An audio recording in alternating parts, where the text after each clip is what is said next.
भावर आहो एक जोग के जुगन जुगन गाठी पर गे हो पहली भावर आहो एक जोग के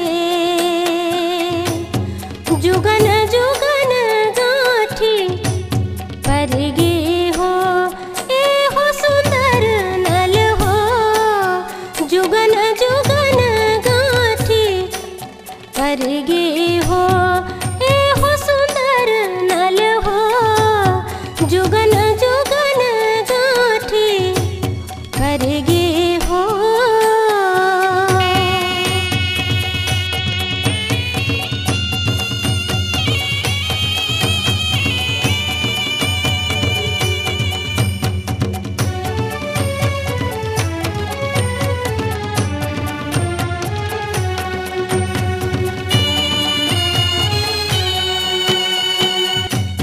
छठवें भावर आहो छठ मास के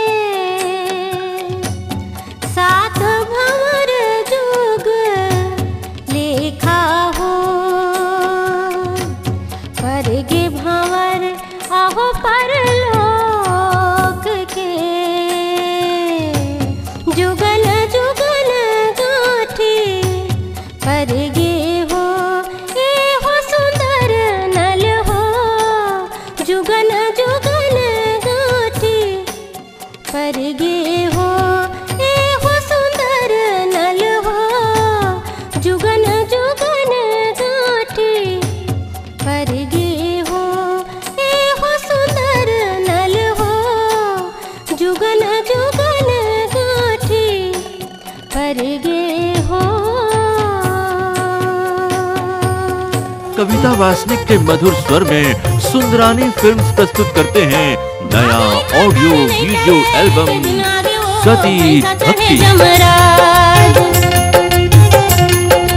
प्राण हरि सत्यवान के तब गिरे लगे सावित्री के जिंदगी मगाज बोले दया करो प्रभु। निर्माता लखी सुंदरानी, निर्देशक उत्तम तिवारी की भक्ति भावना से ओत-प्रोत सती भक्ति के कैसेट और वीडियो सीडी उपलब्ध है।